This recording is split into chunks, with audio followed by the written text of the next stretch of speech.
To the class, and then we can get started. So welcome everyone joining us today, those who are over 50 and everyone else who is interested to know more about this Wize generation.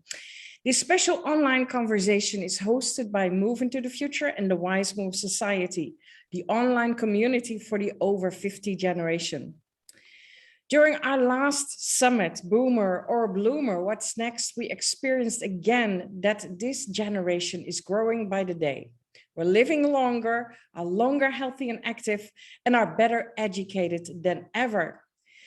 This generation is not on their way out. We're definitely part of the future.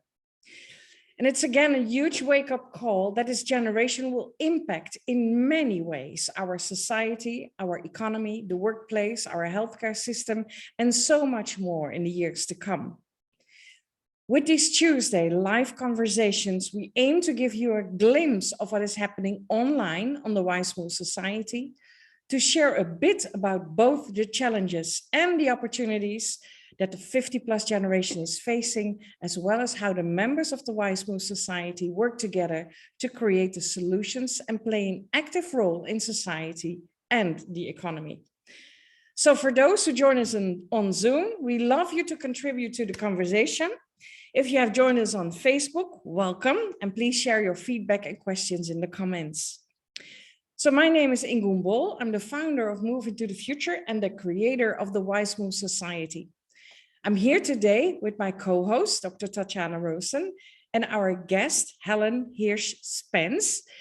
She has been an educator for over 35 years, she just told us. She's a later in life entrepreneur who is dedicated to change the narrative about aging.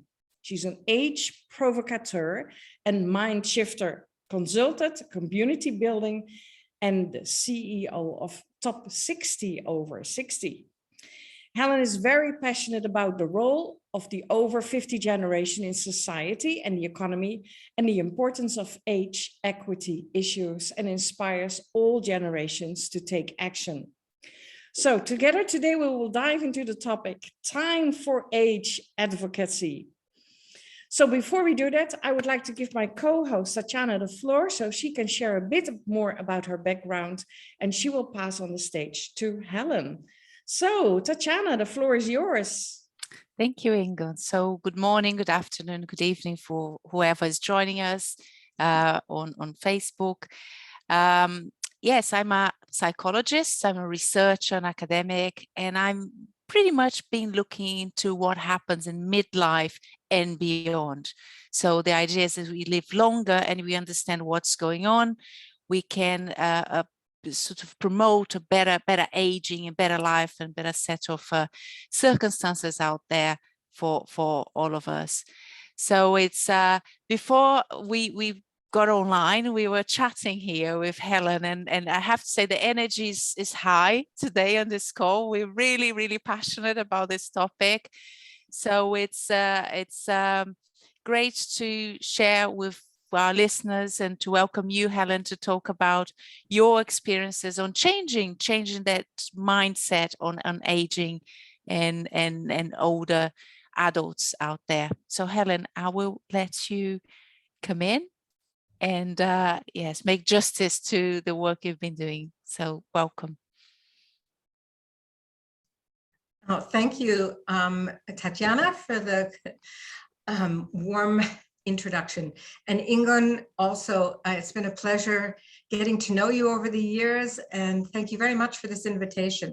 It's always a pleasure to talk to like-minded individuals, to learn from them all that they have to offer. As Ingun mentioned, my past, and it continues into the present, although in a different form. I was an educator. I started out as a teacher. I became a headmistress, one of the first secondary school principals in the Ottawa-Carleton region. I'm Canadian. And just to make fun of myself and to make fun of the era in the 1990s, when I was finally made a principal, they referred to my high school as High Heel High, if you can imagine. Anyway, things have changed, but not all that much, unfortunately. In any case, I want to say I graduated from high school many times, and I went into a lot of not-for-profit work. I actually stopped working as an educator, as a headmistress at that point in a girls' school when I was 57, which was way too young, but I had had enough of the regular life that I had been living, you know, dictated by bells. And I started searching for whatever. I wasn't thinking consciously about purpose or transition. I wasn't experiencing anything in particular. I was just happy that I could sleep for the next year, because I hadn't for many, many years prior to that. I really didn't think beyond that. And then I worked with Jane Goodall. I was the chair of her organization in Canada and with the board for 10 years, and did lots of travel with the Canadian Executive Services overseas. And I went to places like Bolivia and the Arctic and Honduras. And then individually, I traveled to Bhutan and India. Wherever I went, I was always volunteering. I always offset my carbon footprint. And that was one of my basic principles. And then in my early 60s, I thought, you know, I still have quite a bit of energy and I'm curious and interested, but I really had been in a state where I believed that, you know, life was over in my 60s. And so it was beginning to really bother me. And I'd speak to friends who were similar to me in age and in stage. And I found that it was very much like menopause back in the early 2000s, where you never talked about it. You all experienced the symptoms yourself. And so was transitioning from having a leadership role or any kind of career into not having a career. As a woman, I became invisible. I became irrelevant, it seemed. And I believed myself. I had internalized it.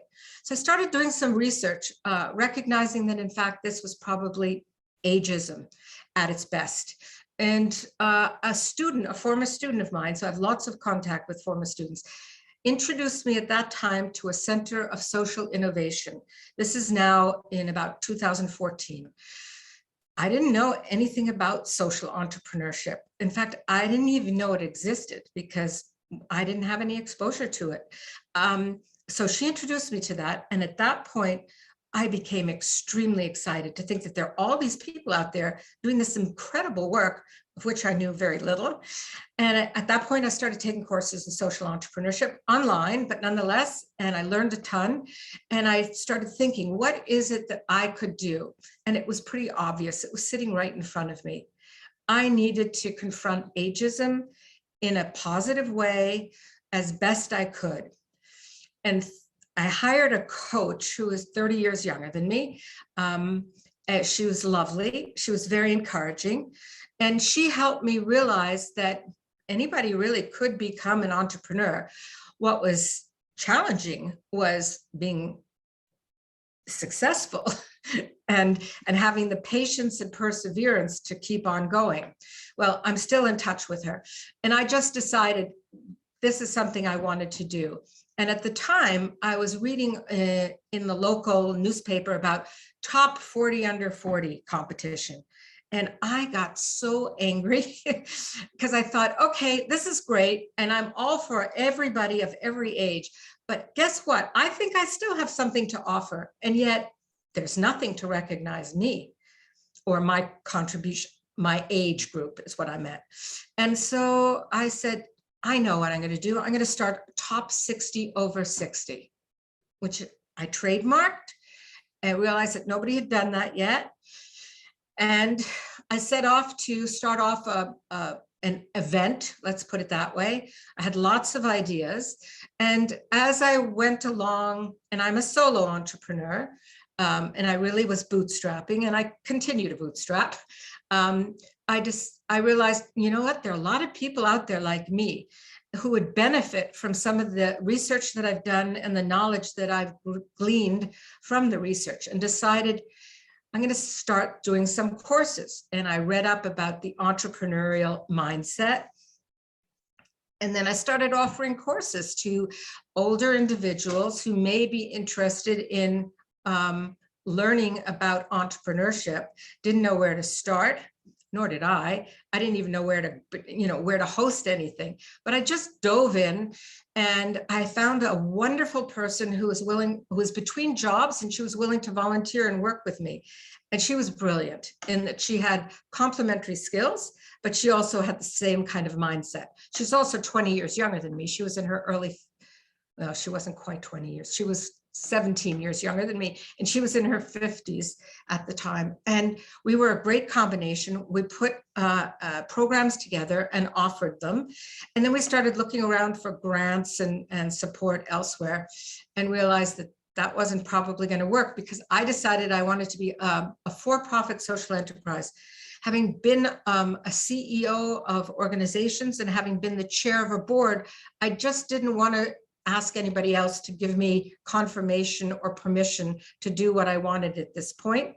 Money was not my ultimate objective, although having enough certainly serves one well if we want to continue, but it was the message in any case. So the top 60 over 60 actual event was put a little bit on the side burner. The timing wasn't right. People weren't talking 5 years ago about older generations having any kind of capability whatsoever. I was not terribly successful with politicians or policy forums at that particular time, but I persevered, and I had a newsletter, and we were gaining subscribers every week, every month. Then news and television started picking up some of what we were doing. We got a grant from a university and from the Ontario Centre of Workforce Innovation to do research on the impact of internalized ageism on the entrepreneurial mindset. And so in order to do that, so we made up that research question and we created a program which we called Reset and developed it with all of the expertise that the two of us had together. We had 2 cohorts of 24 each, and we had very, very excellent researchers working with us. And we published a paper at the end, but the bottom line was, it was evident that, and our population for the cohort was 55 to 75. They were volunteers, they didn't pay anything. And the program lasted over 3 weeks, but 3 separate sessions. And we also had meetups in the evening. Mind you, all of this is pre-COVID. Please pay attention. And just as we were getting going and things were going really well, bang, COVID hit. And we had a choice to make. Either we closed our doors, because everything we were doing was live. We were going to restaurants, to churches, to synagogues, to community centers, and we were spreading the word by advertising what we were doing. So the impact was gaining some momentum. And then we had to stop, of course. So we switched to online, which was a huge shift, especially since at that point, I'm about late 60s, 69. I had no idea how to use Zoom or anything else. Needless to say, everybody can learn. And what I really had learned, it was that it was my internalized ageism, just like the participants in our program, that was holding me back for the past few years. Again, I mean, I am a curious person. I love to learn. I know that it's important to continue to do so. And so all I can do is encourage others to do the same. So 2 years later, as we're into the 3rd year now, you know, our courses and our network has expanded. We've continued to do much of the same programming and whatnot, however, online, have a far greater reach. Not sure I can say, and I guess the impact also has increased. And one of the impetus for that was that in Canada, 3 weeks ago, the 2021 census was released, and finally, Canadians woke up to the reality that we're living in a much older world and that people are living longer, and that the greatest number of people are 1/4 of us are in the demographic of 65 and older, and that's just going to keep on increasing. As a result, everybody who's been experiencing the labor shortage sort of woke up too, and this was an opportunity for us to say, hello, here's an opportunity. Take advantage of this untapped resource that we have that you haven't been using. Wake up to the myths, debunk them, try out older employees. The evidence is there. The research has proved that when you have mixed age workforce, you're more productive, more innovative, and it improves the bottom line. And that's the message that I've been getting out over the years. But finally, I think it's resonating with employers as well. And 2 weeks ago, I think the CBC, the national news, invited me to an interview. And so as a result of that, it went across Canada, the same messages. And I think people are beginning to pay attention now. So again, timing is everything. There's a lot of luck, but I'd say that determination, perseverance, and willpower, I'm not giving up. And this Thursday, I want to invite you all to an open meeting. It's on Eventbrite. I'll look it up in a moment for you and put it in the chat. And maybe Ingun, you can share it. We're having our first conversation on age liberation. And the hope is that I know for a fact there are a lot of friends such as Ingun, I know Ashton Applewhite, others who we've been working with, because we have been a network, especially since COVID, talking about these issues. We're going to get together and start talking about what could a movement to raise awareness about the potential and strength of older people look like. And let's get going. Let's combine our resources. Let's stop reinventing the wheel and let's move forward. I'll stop there. Yeah. That was already a long story. And oh, a lot of information. I hope it wasn't too long. No, it's okay. It's okay. And before I continue, of course, welcome Renee and Emma as well. We'll just start with the first questions, and then please jump in when you feel that you want to ask any questions to Helen. Yes, well, I learned a lot. Even we know each other now for quite some time, but I heard the whole story about Jane Goodall and Bolivia and Antarctic and things like that. I didn't know that you did that. That's very adventurous, and that is also something that we need to get back in this older age group, to be adventurous, to explore, to really open up to what is the world is offering us. So that would really be nice. Well, there was already a lot of information, and that is something that, of course, we ourselves see as well. If you do something that the world is not completely aware of, it sometimes feels like you're the only one in the desert, calling out what is happening, and and you feel like, come on, guys, listen. You really need to listen, because this is happening to all of us. Aging is happening to all of us. So what can we do? Age advocacy, that is, that was the topic you brought in. And it's time for age advocacy. And, there is a lot of research done. There are already a lot of initiatives. Why do we need to speed it up, Helen? Why do we need to really advocate that this is very important? You're on mute. You're muted. It can happen soon enough. We are, as you say, we're all aging. The demographic shift is to older. The fastest growing demographic today, at least in Canada, is the 85-year-olds and older. And it's not going to change. We have fewer and fewer children, in the Western world, in the developing world, I should say. And therefore, we have to look at the future economic growth, although I don't want to talk about GDP, because I think we measure the wrong things very often, but the truth of the matter is, in order to exist, we need to continue to survive economically.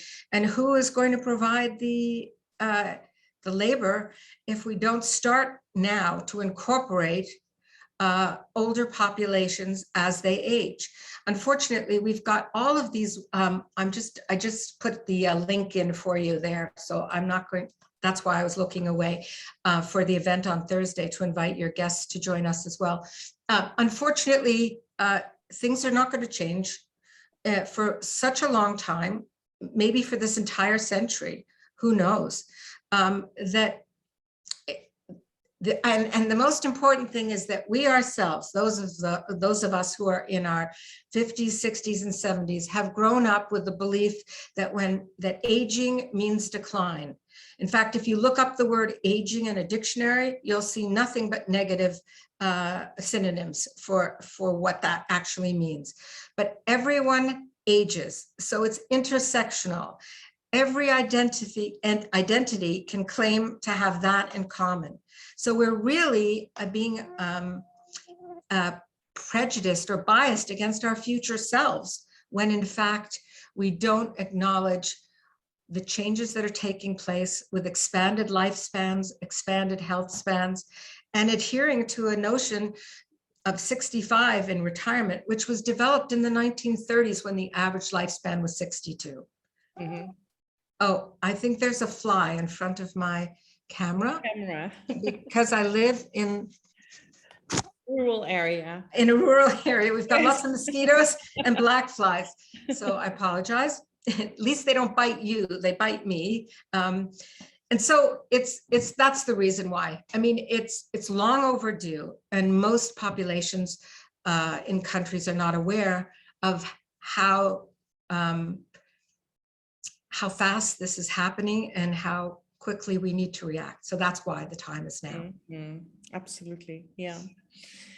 Tatiana, I'm going to give the floor to you. You heard that there's a lot of research also being done, and that's your field of that's your expertise. Yes, thank you, Ingun. It's true. There's a lot of research being done, but I think we're gathering momentum to make that into practice. Mm-hmm. And I share the sentiment of Helen. Is now. It's just is overdue that change, that shift in mindset. We have a population of older adults. They are healthy, they are fit, they are willing to get involved and participate. And we have a mindset from society that doesn't quite match. There's a mismatch of reality here in terms of where we are. And we see that in advertising. When we see adverts for people over 50, the imagery, their campaigns, their advertisement is not in keeping with what we see out there on the streets or the people in the real world. And I think that's a sign that we are not quite seeing what's in front of our eyes.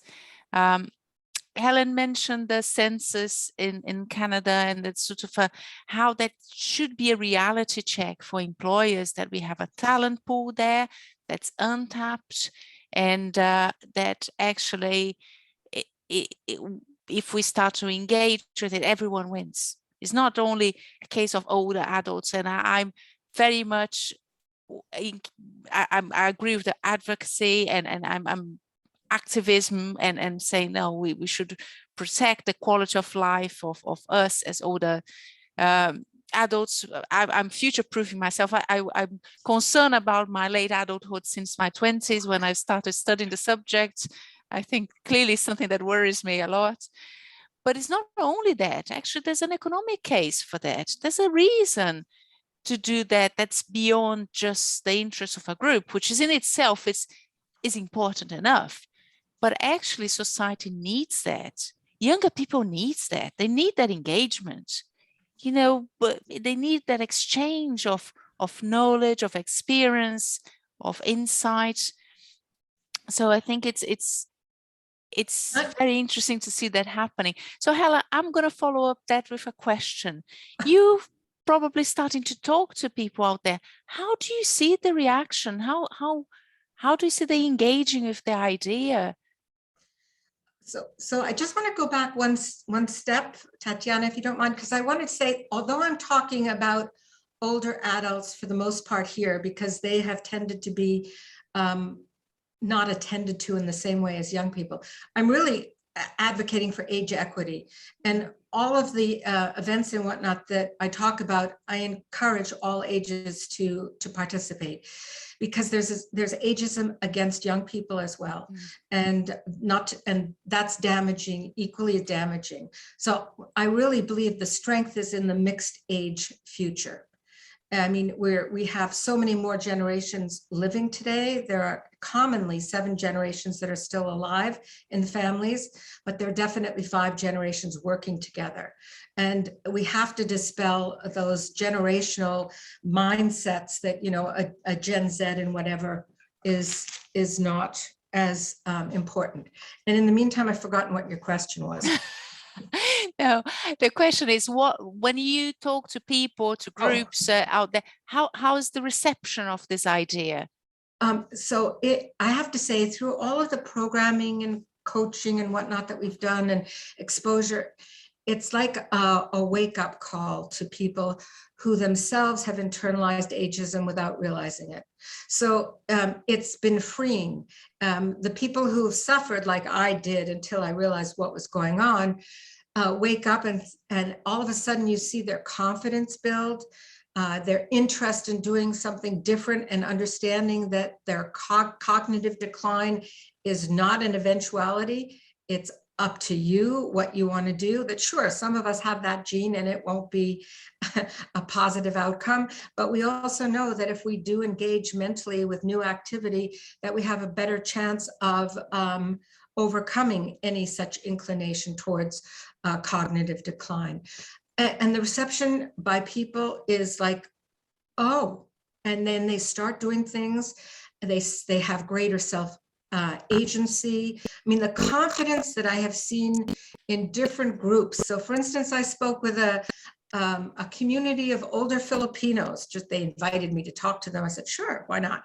Well, I have heard so much from them since then, you know, just random emails saying, thank you for introducing. I had no idea and about ageism. It's not discussed. People don't know about it until you raise it. And I mean, I find myself still being age biased at times. In fact, I'm embarrassed. I just put out a post. You know how you write something and you say it in a certain way, but it doesn't come across when you write it the same way?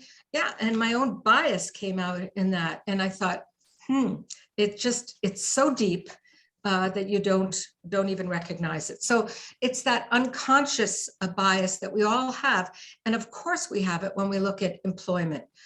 You know, we've heard so much negative about older people not being able to be as tech savvy as young. Well, with the knowledge doubling curve and the half-life of knowledge, even 45-year-olds today have to relearn in 2.5 years, you know, what the principles of engineering are, because there's been so much research done and there's so many changes. So what we learned in school is not necessarily the truism or the final answer today. So the reception has been really good, but it's so early in that awareness stage that it still produces oh, really? Ahas, such as. I hope I answered your question. Yes, thank you. I'm going to just pick on one thing, because there's this topic of internalized ageism that you mentioned already a couple of times. Yeah. It's something that always drawn me in understanding a bit more, because it's one of these things that are even more invisible than ageism, because we're carrying around with us and we're making decisions on what we're doing based on this metric that being internalized, and it's not necessarily a good metric. And we had a research done recently on entrepreneurship in Finland, and people moving to a sort of entrepreneurial career after retiring from organizations. And one of the things that I thought was really interesting, there was a finding, is a couple of people questioning the value of upskilling. Or I'm not sure if I want to learn these new things at this stage, because I'm going to only use for another 5 years or 10 years. I'm not sure the value, whether other people could see it, that doesn't matter how many years I'm using for, I'm doing that because it's part of staying alive. But it's so interesting how the resistance of upskilling or investing in self, it is a big part of this internalized ageism. I'm not in this age that deserve anymore or should be investing anymore, which is a massive, massive hurdle for people to overcome. Yeah, I would say it's one of the largest hurdles to overcome. I would say we're guilty, for the most part, of a lot of the ageism that is being perpetuated. That we ourselves, and these are some of the things that I do when we program. I bring to people's attention as nicely as possible when they say, oh, I must be having a senior's moment. I'll remind them, do you realize that when you say that, you're perpetuating the myth that as an older person, your memory goes. I can assure you that a 30-year-old also forgets where they put the keys. It's not just older people. And now again, so with all of the brain plasticity research that we've learned, and the fact that your brain actually only peaks at age 30 and then it changes, when we acknowledge that young people have fluid intelligence, and that we, as we get older, have crystallized intelligence, it's different. But when you put it together, my goodness, is it a dynamite duo, right? And that's what I would always encourage is complementing the various skill sets of one another. But I agree with you. It's a subconscious bias. You need to point out to people all the different ways in which they've lived it without recognizing it, whether it's birthday cards or whether it's anything else, because you have only a choice of funny birthday cards, which are ageist. They're very funny. You have to know who your audience is, or sappy, flowery, sweet birthday cards for older people. It's better to be a 1-year-old or a 2-year-old and get a birthday card. Yes, I think so. Yeah. Did that answer your question, Tatiana? Yeah, I think it answers and raises other questions always good, because that's what the conversation it's for. Keep going. Absolutely. And I'm going to share one experience, Renee, and I see your hand, so you're next. I was talking to someone this week, actually, this weekend, and someone who was working in the care, and that is especially a group of people who do the care at home. So people stay at home and they go into, to visit them to take care of any help that they need. And there's a huge shortage of people, huge shortage. So I mentioned, are you, focusing also on the older generation? Because you also see now, the 40 years old, 30 years old, 40 years old coming from other professions that they move into that care industry. But the minute I started talking about these older people, he said, oh gosh, don't talk me about it. This is the group. And they have a lot of older people. And he said, this is exactly the group that when we start talking about change or, implementing new things, they will all, no way, and they don't want it. And yeah, he said, they don't even listen to us. It is like, this is it. This is what I'm going to do until, I retire. And don't come with the next new thing, because and most of these people, they're, around their 50s, beginning 50s. So it's not like they're retiring tomorrow, but it's that resistance of change and really wanting to invest in it. Yeah, it's too bad. Renee. Hi, Helen. Thank you for sharing your story. Very inspiring. And when we meet one-on-one, I think we have much more in common with, the corporate background and then reinventing yourself. And the funny thing is about learning, I certified a few months ago for a new coaching tool. Mm-hmm. And actually, I didn't have any doubt or thinking about, can I still do it or whatever, until I saw the immense database of knowledge that I had to take in. But it went fantastic, and I got so much energy of it. So learning new things really is the great gift, and being curious, etc. But anyhow, my question actually is, so the area that you have been working on is mainly Canada, right? So I guess, or is it? It certainly was prior to COVID. Okay. So what we discussed several times in these conversations, that are several partners in the discussion, like there are the individuals, the employers, government. In your experience, what of these parties should and could give the biggest boost on the breakthrough on this topic? What have you experienced? So I haven't experienced it because it's so slow, but I really think that policy and politics could play the biggest part if in fact there were, for instance, with workers, and I know that we're moving in that direction, but it's slow. And that is, for instance, incentives to hire older individuals, to have, reports, to have reports about the findings of what it's like to have a multi-generational or mixed age workforce. So I really do think that it would be that, and a huge shift in media, a shift that's happening again in terms of advertising. As you pointed out, Tatiana, I think, we don't see ourselves, and we know in stories or, representational in advertising. What we have seen is people like me advertising for anti-wrinkle cream, and isn't that necessary, right? So what's the message that you're getting all the time? We've been bombarded with messages that aging is unwelcome and that it's ugly and so on. Interesting. I mean, I'm particularly interested in gendered ageism because women are much more affected than men. I mean, I can have a pot belly that's 50 inches wide and a balding head, but I'll be considered distinguished if I'm an older man. Whereas an older woman with wrinkles and gray hair, I won't be quite as renowned, let's put it that way. So, I really think that the media plays a huge role, attention to this sector.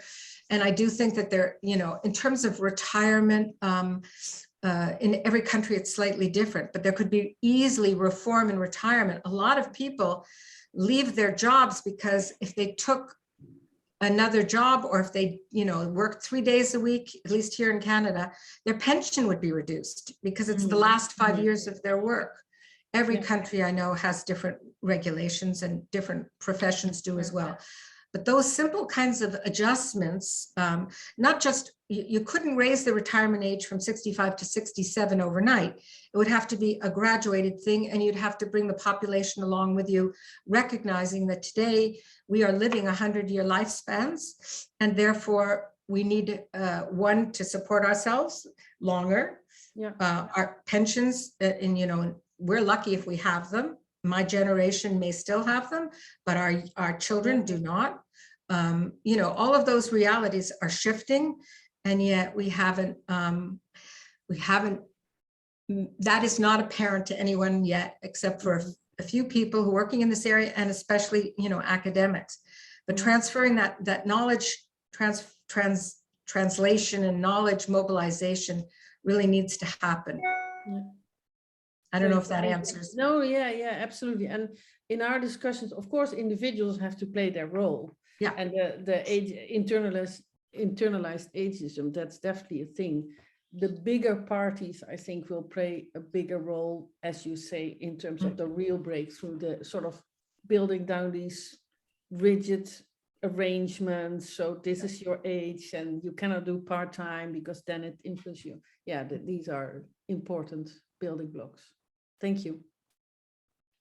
Sure.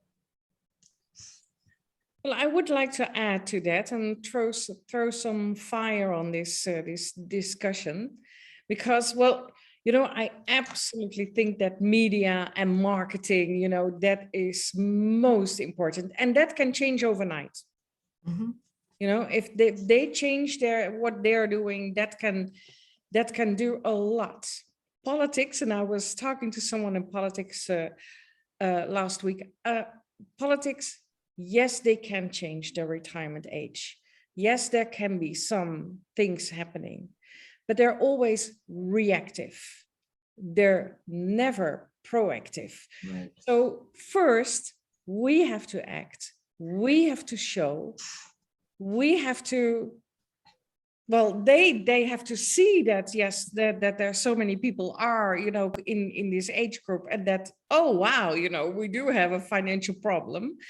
And then they're really acting on it, because there are always a lot of other issues. And this is not on top of their list. And it should be, because financially it will, it will impact many sectors in society.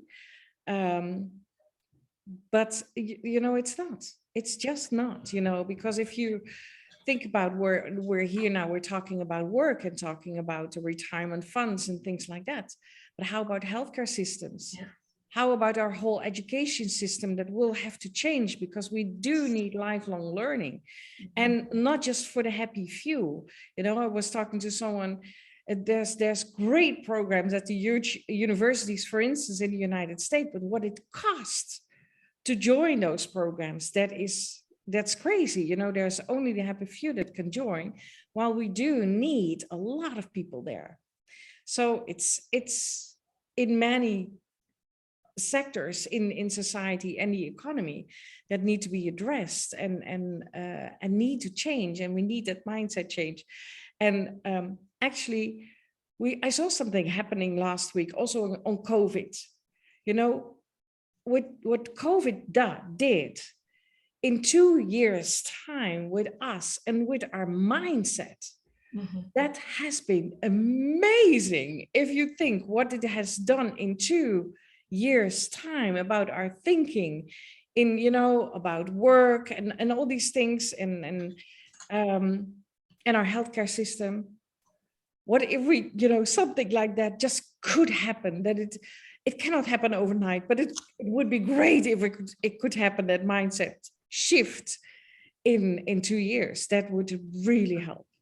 But I know that's wishful thinking. But I'd love to hear your ideas about what politics can do. And because I do believe we do need to accelerate that change, that awareness and the action. So it brings up, what you're saying brings up a very interesting point. And that's one of the reasons why I think now is the time to try and create a movement. And I'm using Becca Levy's term, age liberation, give her full credit for it, because we need to have a name, So I think now is the time for that grassroots movement, because people are waking up slowly.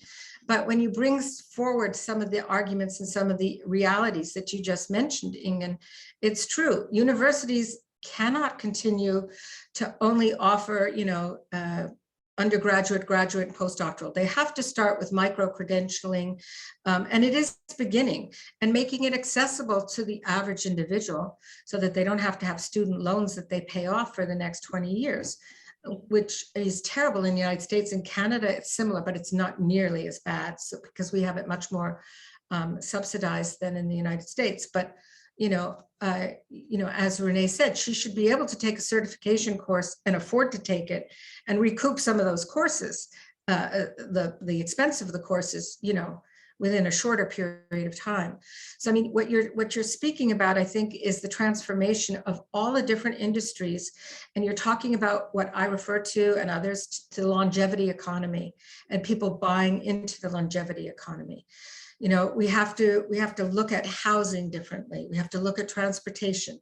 We have to take into account the research that's being done on how valuable it is for young people to interact with people of other generations, especially older ones.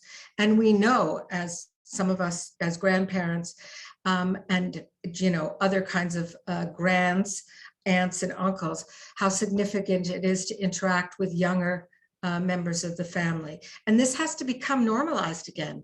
We lost that in the last century. With industrialization, we started age segregation. It did not exist before that, but it's definitely there. And it has, created age silos where there's no need to have age segregated. And it starts in schools with mass education. Again, there's also, transportation, the healthcare. It's one of the things that boggles my mind is it's so obvious that if you engage people, older people, for a longer period of time, introduce them to positive thinking and healthy habits, that they're going to live better, live longer, and be healthier, and keep them out of the healthcare system. Mm-hmm. We need to come up with different models of, communities. And I think that that's happening. But I don't think it's mainstream yet. But I hope that with conversations such as these and what we're trying to do on Thursday, which is just to start, look at how might we, as a global movement, we do, start talking about it in the right places so people start noticing. There hasn't been, and I hope that there isn't in a way, a catalyzing moment like George Floyd for Black Lives Matter, right? Or, the Me Too movement with tons of sexual abuse and harassment of women. And usually that's what you need for movements, is something like that. But when you look up definitions of movements, it's just, one person getting other people involved, and then keep going. And that's what I think we can all contribute to. Mm-hmm. You have to be aware that that drop in the ocean is absolutely going to create that ripple, that wave, that tsunami. And in the end it will, but sometimes you feel when you're only that drop, that you're the only drop. But actually, it is that one drop in that complete ocean. Tatiana, I would love to hear more from you. No, I agree. I think a movement has to start, but that's so normalized. That's the issue of ageism. It's so normalized. We accept it so readily that it's difficult to have this one critical incident that can shift the mindset for all of us. So it is a slow burning movement, but it's gaining speed and it's gaining momentum now. And one of the things that's interesting, Helen, you mentioned, is this idea of age segregation. That's a very sad outcome of industrialized society.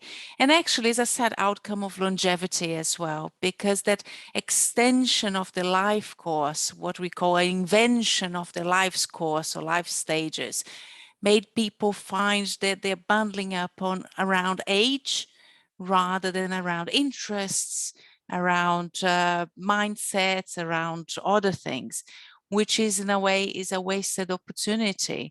I think that's, you mentioned a couple of places you traveled to. I know that Ingun traveled and lived in different places. I know Renee lived in different places. When you travel abroad, you realize that sometimes you get along with people from your own country, and sometimes you don't. So you meet friends from different locations, different cultures, and so on, because you're like-minded and you grow together. I think it's the same has to be applied for age. We should not bundle people on the grounds that they share the same chronological age, but on the ground that they complement each other, they add value to each other, and therefore they enrich the social life.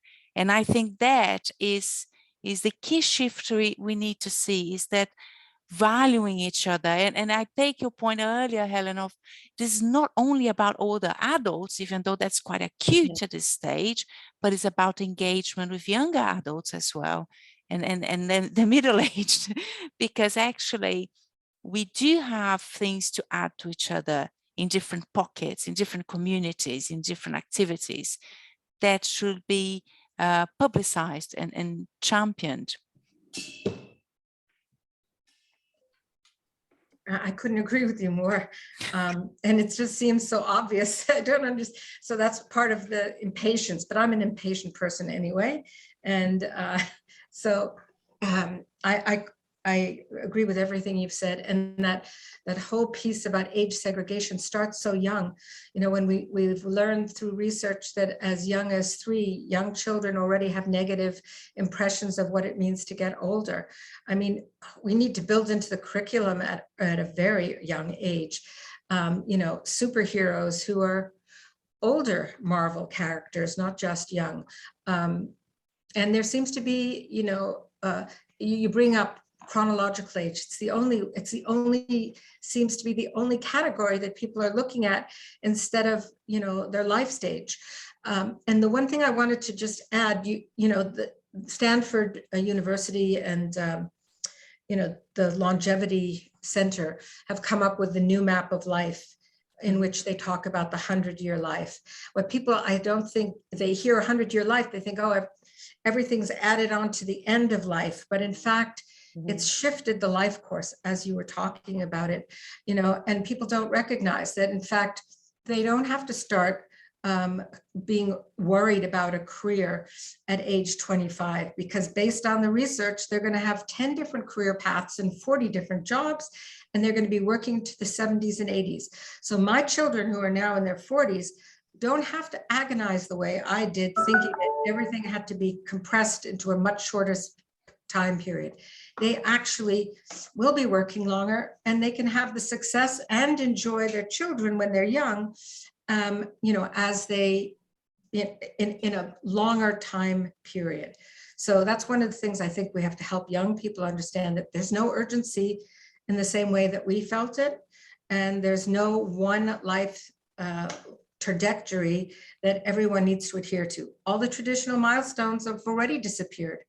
Who gets married until after they have children these days, if they get married at all? I mean, look at how much later we have children. So all of these are realities that are pointing to this longer lifespan that isn't just added on at the end of life. It's throughout life. It's true. That's really something for everyone to think about. It's like when you buy some clothes that they have the tall size and the normal size and the petite size. It's not just adding length to the legs. It's the whole piece that then stretches out. I don't know why I came up with this metaphor. But Good metaphor. Good one. But it's interesting, and this aspect of life stage as well is so important. We have people in their 50s having their first children, but other people in their 50s are having their grandchildren, and they're all fine. Their lives will be slightly different, and it's all out there. It's all happening. All these different ways of living that are emerging. Yeah, I mean, we've lost a lot over time from, our indigenous cultures that all worship their elders. And they did it for a reason. And I'm sure you're also, being a researcher, you know about the grandmother theory, that grandmothers were kept around even though they couldn't reproduce anymore, to take care of their children's children while everybody else was busy hunting and gathering and preparing meals. I mean, there's, evolution is happening and continuing to happen. And they say that already the child has been born who's going to be living to 150 today, and that the average lifespan of a first grader is 100. They have a 50-50 chance of becoming 100, whereas for us it was 60, so it's interesting. It's just shifting so quickly that it's perhaps too quick for people to grasp hold of. It's okay, we can lose some on the way. It's okay. I always feel like, let's just do this. And if it's too quick, that's okay. Then you will do it your way. But we do need to do it now. Helen, we have a couple of last minutes, ideally, because next Thursday, that is actually, the first kickoff of, this that you really want to get this age liberation, that age advocacy, that you ideally, who is going to be in the Zoom room next Thursday? Who? What organizations? What people? What, etc. You're muted. Oh, on purpose, because the phone was ringing. It never rings, right? Okay. I'm one of the few people who still have a landline, so we get lots of spam. Who do I think is going to be in the room? Oh, well, I can tell you. Not think. No. Would you wish or? Oh, okay. Who would I wish? It would be great if we could get a few people who are invested in policy development for the future. That would be wonderful. I'm not, I have not been as focused on the policy side and politics, but I increasingly see how it could move the needle a little bit faster. Anybody who's interested in any age-related business, whether it's learning, whether it's, unaware of what the potential is for older individuals, but also people who are interested in, how they may develop new products and processes and services for older individuals. I mean, there's so much, there's a wealth of opportunity here. It's really like it's a silver tsunami. It's not a gray tsunami. It's silver. It's silver talent. It's wide open. And most importantly, people who are suffering also from ageism and they don't even recognize it. They are holding themselves and others back with their, unconscious bias. Tatiana, who do you think should be there? I think that, yes, definitely the people that are unaware of their own internalized ageism. I think business people, organizations, managers should be there as well to start trying to shift their ideas about the realities of aging, whether you're or age, if you're younger or older. And I would say, yes, policy makers, influencers on policy should be there as well. I think there's quite a lot can be achieved through policy. Sometimes is the way to force the hand of organizations to take action. And I think that's important that we don't lose sight of that as well. I will be there, Helen. I signed up already. Oh, good. Thank you. Good. Renee, I saw your questions. How can we support each other? Well, by doing this, that is. Yeah, absolutely. I think one of the things is that when you have similar vision, similar interests, then the only thing is how can we support each other? So that's sort of more an open door. We call it literally in Dutch, but that's, I think, important to bring on the discussion. I think collaboration is the only way forward. Yeah. The more the merrier. We all have to speak from the same podium in a way, or choir singing from the same song sheet, but there are a lot of, different accents in the way in which we sing. So I think it's important. Yeah. And I think the time is now. So obviously, but I hope I did put the link, Ingun, in the chat. I hope you can share that with others too. And we can break out into, I have no script for this meeting. I want you to know it's going to be, I have ideas that I'd like to see evolve, but I don't have a set outcome except to wave the flag and say, let's get going. And I have some ideas, and I know everybody who comes will have ideas too. And by sharing them, maybe we can put together different teams who work on different aspects of this movement. Okay, well, it's a great initiative, Helen, and and we've talked about it before. It's yes, absolutely. Together is the only way forward, and only collaboration can accelerate change, and that is right now is very important. Yes, thank you for this initiative, and that's really great. And I'm also going to end this live conversation. I want to thank everyone. Well, we haven't heard or seen Emma. We know she's here, but at least, thank you for showing. There have been some people watching on Facebook, but there will obviously be more watching there, and because it stays there, and we will also upload it on YouTube so everyone can see the recordings, and it will be posted tomorrow. Thank you very much. This is a glimpse of what is happening in the Wize Moon Society. And also there, we work at different levels to really bring change in people's individual lives, in the workplace, with senior entrepreneurship, building businesses. There's a lot going on. So we love you to join us, of course, as members or participants. If you want to know more about it, next Sunday at 4:00 in the afternoon CET, we have our monthly happy hours. So members and non-members, more than welcome. And I think that's longevity economy is something that is really something that we can discuss there as well. So love to see you there. Thank you all for joining us. Thank you, Tatiana, for being my co-host as always. Thank you, Helen, very much for being our guest this week. Thank you, Renee and Emma and all those who have been watching. Wish you a wonderful day. Bye-bye. Thanks for the opportunity. Thank you.